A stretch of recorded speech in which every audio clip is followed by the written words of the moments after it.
მოგესალმებით ჩემო ძვირფასო მეგობრებო. როგორც ხედავთ, გარეთ თბილისსა თუ სხვა საქართველოს რეგიონებსა თუ ქალაქებში უჩვეულოდ დიდი თოვლი მოვიდა.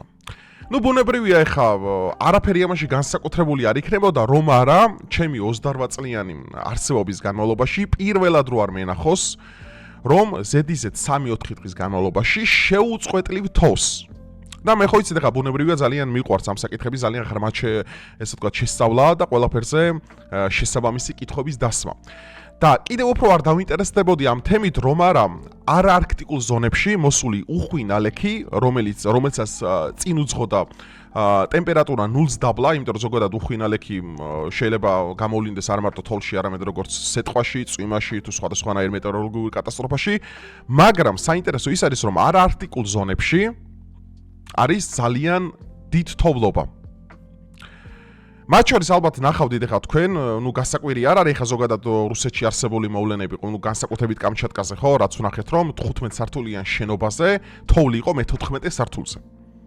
ეხლა ეს ბუნებრივია ჩვენ მიჩვეული ვართ ამ ყველაფერზე, მაგრამ რაღაცაც კი ამ ყველაფერში არის უჩვეულო და თავისი არსით იმსახურებს კითხვების დასმას და ეს კითხვების დასმა მოდის იქიდან გამომდინარე, რომ ჩვენი პლანეტა ბოლო 50 წლის განმავლობაში და ზოგადად ადამიანი ახდენს ინდუსტრიაზე ძალიან დიდ გავლენას. ეხლა ეს შეიძლება როგორც ეკოაქტივისტებისგან ეს ყველაფერი უფრო ესე ვთქვათ, კატასტროფულად ჟღერდეს, მაგრამ დამიჯერეთ მეგობრებო, გლობალური დათბობა ეს არ არის რაღაც მითი, ან ლეგენდა, ეს ყველაფერი არის ადამიანის უხეში ჩარევა პლანეტაზე საკუთარი ინდუსტრიული, ესე ვთქვათ, შინაარსით, რითიც ხდება პლანეტაზე ისეთი გაზების დაგროვება, როგორებიც არის CO2, CH4N2O, რომელიც პლანეტაზე ქმნიან ისეთი სახის სათბურ ეფექტს, რომელიც ახდენს ერთგვარი უხილავი საბანის გადაფარებას, რაც იწვევს არარქტიკულ ზონებში, ზამთარში ძალიან დიდ თოვლსა და ყინვას, ხოლო ზაფხულში ჯოჯოხეთურ სიცხეებს. მეგობრებო, დღეს ძალიან საინტერესო თემაზე უნდა ვისაუბროთ. ჩვენ ასე რომ დაალაიქეთ ვიდეო, გამოიწერეთ არხი, ეს ვიდეო გაუზიარეთ მეგობრებს, ასევე შეგიძლიათ დონაცია გააკეთოთ და არხს განვითარებაში დაეხმაროთ, რომელიც აღწერაში ამითითებული. ეხლა საინტერესო რა არის მეგობრებო და რას უნდა გაუსვათ ჩვენ ხაზი, რაც არის ძალიან მნიშვნელოვანი. ეხლა ზოგადად რა არის თავისი შინაარსით გლობალური დათბობა, ეს მინდა აგიხსნათ ძალიან მარტივად იმისათვის რომ ყველასთვის გასაგები იყოს. ზოგადად ჩვენ ვიცით რომ დედამიწის გარიდან შემოდის სხვადასხვა სახის რადიაციული, ესე ვთქვათ, გამოსხივებები და სითბო, რომელიც პლანეტაზე ქმნიან ერთგვარი სახის ძალიან მინიმალურ დონეზე არსებულ სათბურ ეფექტს, რომელიც ეხმარება იმას, რომ პლანეტაზე არ იყოს მაგალითად გამყინვარება, პლანეტაზე არსებობდეს გარკვეული სახის ტემპერატურა, რომელიც სიცოცხლისთვის და ტერაფორმირებისთვის იქნება, ესე ვთქვათ, სასიცოცხლოდ მნიშვნელოვანი. ეხლა უყურეთ რა ხდება. ჩვენ დედამიწას აკრია საკუთარი ერთგვარი ძალიან პრიმიტიურად თქვა, ესე ვთქვათ, სხვადასხვანაირი სარტყელები და ოზონის შრეები, რომელიც ეხმარება იმაში, რომ პლანეტამ დააბალანსოს საკუთარი ტემპერატურა და არსებობდეს ზოგადად განსხვავებები, ხო, არქტიკულ, არარქტიკულ, სუბტროპიკულ და ტროპიკულ შრეებს შორის. ეხლა რა ხდება? ადამიანმა რა გავლენა მოახდინა ზოგადად ეკოსისტემაზე?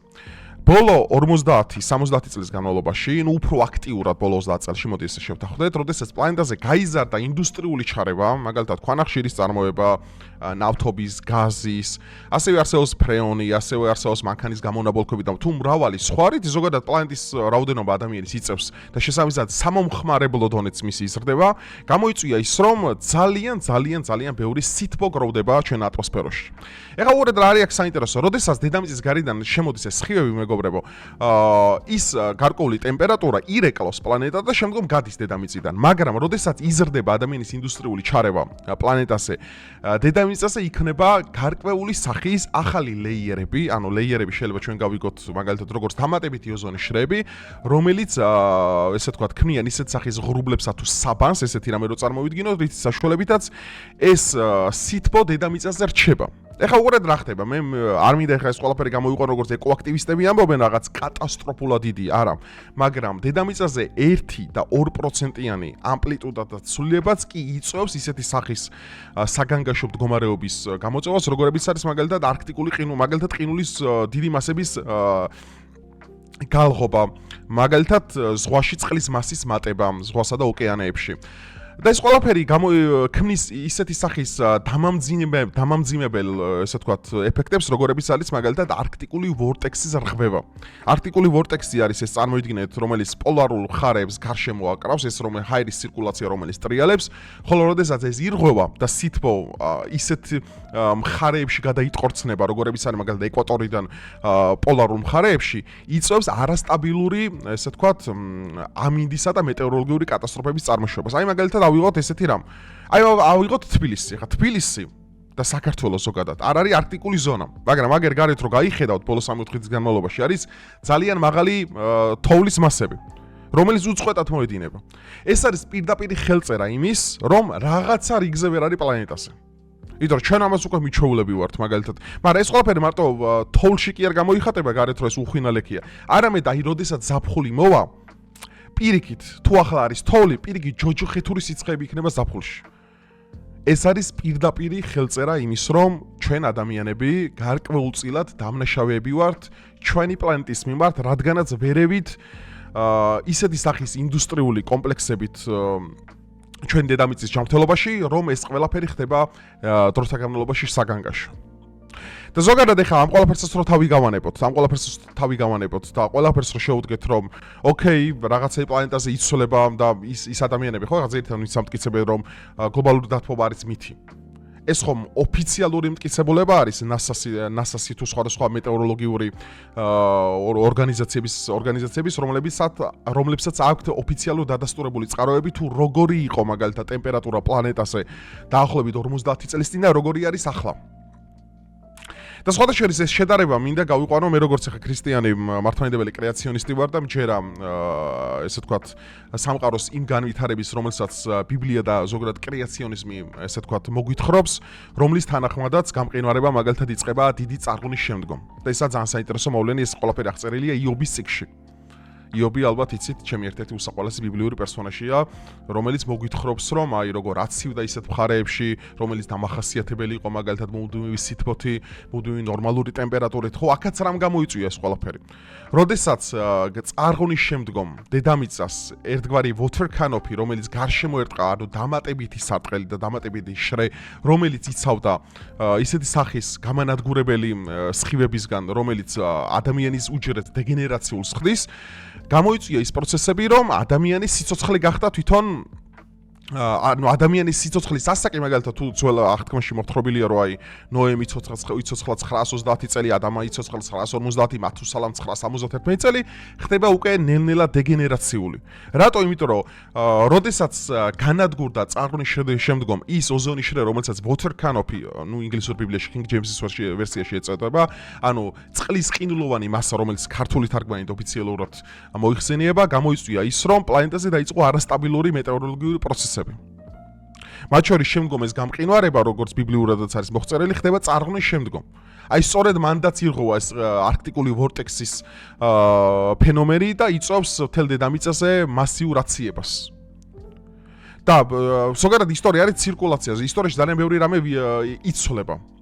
იქ თუ მაგალითად ინდუსტრიული ჩარევა არ იყო, რადგან ეს ყველაფერი ბუნებრივად მოხდა, დღეს ადამიანის როლი და მაგალითად ეხლა ჩვენ რო დავაკვირდეთ თუნდაც სატელიტური იმით, თუ როგორ არის პოპულაცია გამრავლებული და როგორ არის ესე ვთქვათ ჩვენს გარემოზე როგორ ახდენს ეს ზეგავლენა, სადღანაც ადამიანები ეხლა სამოხარებლო სფეროში ვარ დაკავებული და ინდუსტრიულ და ჩვენს ბუნებრივ წიაღისეულს მოვიხარდა მაქსიმალური სისწრაფით და სრული ესე ვთქვათ აჩქარებით და ტემპით, ბუნებრივია ეს ყველაფერი ჩვენ პლანეტასაც გარკვეული სახის უკავშირებს ქმნის, რომელიც საბოლოო ჯამში ისევ ჩვენ გვიტრიალდება და საბოლოო დასკვნაც რო გავაკეთოთ ამასთან მიმართებაში, ჩვენ თვითონ ვართ ხშირ შემთხვევაში ჩვენი პლანეტის მკვლელები. ოღონდ კიდევ ერთხელ ვიმეორებ და ძალიან მნიშვნელოვანი რამ არის. ნახეთ, შეიძლება ბევრი რამის არ გჯერა, რომ ისიც არის მითი, ეს არის ხელოვნურად შექმნილი, ეს ყველაფერი არის მაგალითად ის, მაგრამ ანუ რომც დააკვირდე მაგალითად როგორ იყო 50 წლის წინ სანაპიროები, მაგალითად ავიღოთ როტერდამის სანაპირო ჰოლანდიაში, ხო? როგორ არის გაზრდილი მაგალითად წვრილი ზღვის დონის, ნუ აქ შეიძლება საუბარი იყოს, რავი, სანტიმეტრებზე, მაგრამ ეს ხო ქმნის უკვე იმის კითხვას, რომ ანუ წყალი ლღვება და წყალი როგორ გალღვება თუ არ არის ყინული, ყინული როგორ უნდა გალღვეს თუ ვორტექსის კლიმატური ეს არქტიკული დინებები არ არის არასტაბილური. რაც ქმნიან იმას, რომ სამხრეთ ბოდიშით ცენტრალური, ანუ ეკვატორული ზონიდან არსებული ჰაერის მასები, ანუ მაღალი ტემპერატურა ძირითადად, ხო? მიდის ჩრდილოეთით, იქმნის სათბურ ეფექტს და შემდგომ ხდება ყინულის ლღობა. ნუ ეს არის ფაქტი უბრალოდ. ანუ ამას უბრალოდ ვერ გაიქცევი. შეიძლება ეს ყველაფერი იყოს 2 სანტიმეტრი, 3 სანტიმეტრი, მაგრამ პლანეტისთვის ეს არის მასიურად რომ შევხედოთ, არის ძალიან დიდი ციფრი უკვე. და ეს ციფრი უფრო და უფრო დიდი გახდება დროთა განმავლობაში, რადგანაც ადამიანის მრეწველობისა და ესე ვთქვათ, ინდუსტრიული როლი უფრო და უფრო გაიზრდება. ხო ჩვენ გვეგონა მაგალითად 50 წელს წინ რომ ამ დროს უკვე 2025-2026 წლებში ადამიანი ჰაერში იფრენდა, სინამდვილეში ადამიანი ისევ შიდა წვის ძრავაზე დგას, ხო? ანუ შიდა წვის ბენზინის მომხმარებელია, მანქანის მომხმარებელია. და შენ შეიძლება გონია რომ ეხა ჩემი მაცივარი არაფერ შვება, იმის მანქანა არაფერ შვება, ამის მანქანა, მაგრამ ერთობლივად რო აიღო ეს ყველაფერი, ფრეონი რასაც აკეთებს, CO2 რას აკეთებს, CO4O მაგალითად, N2O მაგალითად, ხო ეს ქიმიური, ანუ ეს გაზები, რომელიც გროვდება ჩვენს ეკოსისტემაში, საერთო ჯამში ქმნიან სათბურის ეფექტს. ანუ იქნება სათბური, ხელოვნურად. აი წარმოიდგინეთ მაგალითად პარნიკები, რომელიც არის ზამთარში, ხო? ხელოვნური პარნიკი რას ნიშნავს? რომ მაგალითად შენ შეგიძლია კიტრი და პამიდორი მოიყვანო ზამთარში. იმიტომ რომ შენ ანუ ლოკალური კლიმატი გაქვს შექმნილი. კუსტარულად რა თქმა უნდა. მაგრამ აბა იღე დედამიწა ეხა, მთელი პლანეტა. რა თქმა უნდა, ამას ძალიან დიდი ეფექტი აქვს. და შესაბამისად ეხა გარეთ არსებული თოვა ეხა რაც ეხა თბილისის ქუჩებში ხდება და ზოგადად იმ რეგიონში რომელიც არ არის დამახასიათებელი ესეთი რამისთვის ძალიან ლოგიკურია ყველაფერი გარკვეულწილად არა სრულად რა თქმა უნდა არამედ გარკვეულწილად ამ ყველაფერს მივაწეროთ. ხო, რაც მინდოდა კიდე მნიშვნელოვანი რამე მეთქვა, ის არის რომ როდესაც დითოვლობაა მეგობრებო და ესეთი რთული მეტეოროლოგიური პრობლემები, ანუ ჩემი თხოვნა და რეკომენდაცია იქნება, რომ თავი შეიკავოთ ზოგადად ტრანსპორტით გადაადგილებისკენ. ნუ ხშირ შემთხვევაში სამწუხაროდ საქართველოში ზამთრის საბურავებს არ ხმარობენ, აი რამაც გამოიწვია, ეხა გლდანში გადავარდა მანქანა მე მგონი და მადლობა ღმერთს გადარჩა მისი მძღოლი. ანუ როდესაც არის რთული მეტეოროლოგიური პრობლემები და თითოეულობა მოერიდეთ მაინც ტრანსპორტით გადაადგილებას. ძალიან გთხოვთ. იმიტომ რომ არ არის სანდო, ბუნება არის ძალიან ძლიერი. ნუ განსაკუთრებით მთიან რეგიონებში და განსაკუთრებით რეგიონებში, სადაც უფრო მეტი ნალექია.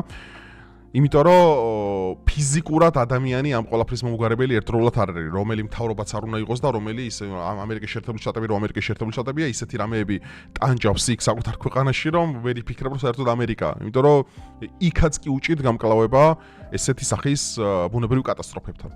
ამიტომ მნიშვნელოვანია რომ უსაფრთხოებისთვის, რავი, აირჩიოთ, რავი, აბსოლუტურად სხვა გზები გადაადგილებისთვის, ვიდრე მანქანები და ესეთი რამეები, სადაც უკვე დამოკიდებული ხარ უბრალოდ რაღაცის სახის, ასე რა ქვია, მანქანებზე, იმიტომ რომ ხშირ შემთხვევაში ზოგჯერ მოყინულია გზები, ზოგ ადგილას მარილი უბრალოდ არ ყრია, შეიძლება ხილვადობა ქონდეს არეული, შეიძლება შენ კარგი იყო, მაგრამ სხვა ანუ ძალიან გაუფრთხილდით ამ ყველაფერს, ესაა ძალიან მნიშვნელოვანი.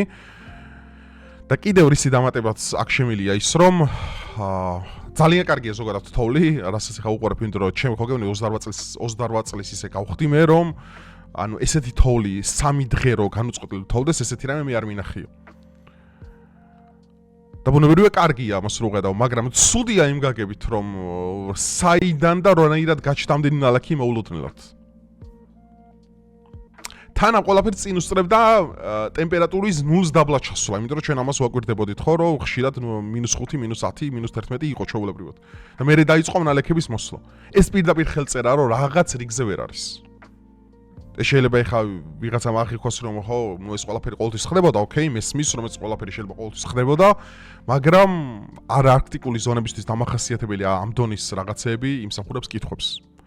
ხო, რავი, ეს იყო ჩემი ვარაუდი, ეს არის ჩემი, მოდი მაინც ვიტყვი, რომ ჩემი თეორია და ჩემი აზრი ახლა არ მინდა 100%-იანი იმაში გადავეშო, იმიტომ რომ ეს პოლიტიკა იყოს ახლა და სოციალური საკითხები და ფილოსოფია და ეგეთი რამები ვიტყოდი, რომ ეს 100%-იანი თესია, მაგრამ რა ხარ მაინც, ოკეი, არ ვარ არც გეოლოგი და არ ვარ არც მეტეოროლოგისტი და შემდგომ მოდი ვთქვათ, რომ ესეც თეორია, მაგრამ არის ძალიან მნიშვნელოვანი და ძალიან საყურადღებო თეორია, რადგან ესეთი რამეები უბრალოდ ჩვეულებრივ არ ხდება. ახლა დაწერა თქვენი აზრი კომენტარებში დაბლა, რას ფიქრობთ ამასთან დაკავშირებით? რა უნდა შევცვალოთ ჩვენი განვითარებაში და ზოგადად რისგან გამომდინარე გონიათ ყოველივე ეს, რომ არარქტიკულ ზონებში ამ დონის თოვლი არის მოსული, არა მარტო საქართველოში, არამედ სხვა ქვეყნებში. დაწერეთ აბლა კომენტარებში ასევე და ლაიქეთ ვიდეო, გამოიწერეთ არხი და დაგემშვიდობებით დროებით.